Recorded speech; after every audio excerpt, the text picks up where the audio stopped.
Unfortunately, the Prime Minister's office, they seem to care more about what she was wearing at the cabinet swearing in than what her background was. And I think that was someone was really asleep on the switch on that.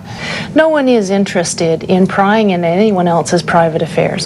However, there is a concern that has been raised because, let's face it, the Hells Angels, some of these gangs, they're pretty nasty people. And they would not necessarily be ones to refuse an opportunity, for example, to have a contact who might actually look through the Minister of Foreign Affairs briefcase, other documents, etc. So we're not saying it happened. No one is saying that, but there is a perception and a concern of a national security issue potentially. In this issue, you know, particularly when you're looking at security, you start drawing some dotted lines. Canada is at war in Afghanistan. Afghanistan is the largest producer of opium in the world. The bikers have long been associated with drugs in Canada. Now, you know, are those real connections? You know, who knows? But it is a question about security, and I mean, there's nothing to substantiate that. Yesterday, I just stood outside the house, you know, at the fringe of the scrums, and there seemed to be kind of this hysterical, panicked edge in the air, and it all told me that something about this story bothers the Conservatives. They don't like this story. They were doing damage control like crazy on it, and that in itself tells me that it may be our business.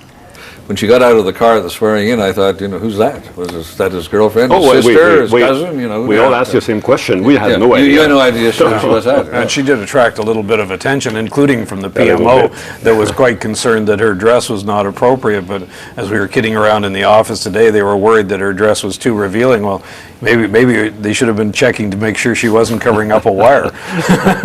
Do you think that this is going... So why did it come out now, do you think? I mean, if people knew that she'd been involved...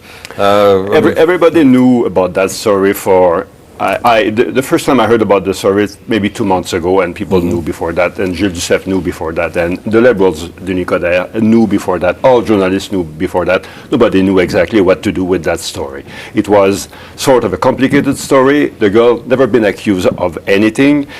Should you condemn her because she was associated with bikers in the past? Does it mean that she can't, you know, see whoever she wants to see? There was no criminal activities in the past of anybody, but, you know, that's why I'm a little bit uncomfortable with that story. There have been suggestions that Bloc MPs were calling reporters and saying, when are you going to do this story? That report, as Rob says, many of us have known about this for weeks. We've heard the rumors about it.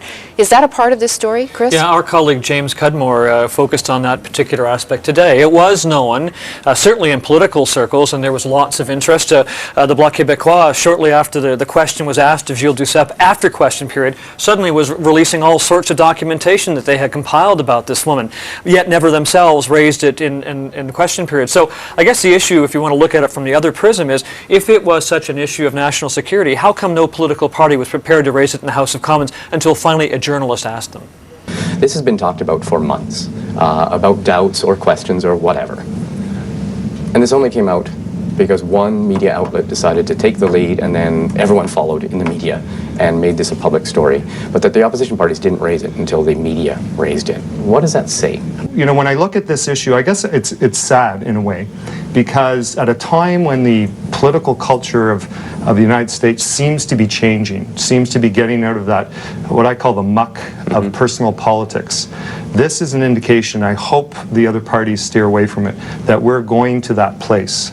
And I respect Ms. Finley's point of view that they're really not trying to do that.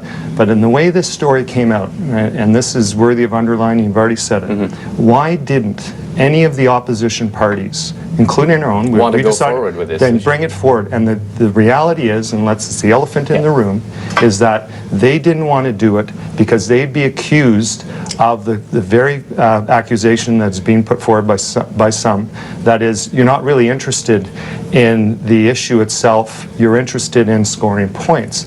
I have concerns about Mr. Bernier, I've been very clear, but when we start to descend into this kind of politics, I think it's a place we don't want to go, and we, as a party, we're not going there. As an MP, I'm definitely not going there. And let's just mention, in my question, Monsieur Crête, this all came out when the media decided to go with it. Yeah, but it was shopped around. Yeah.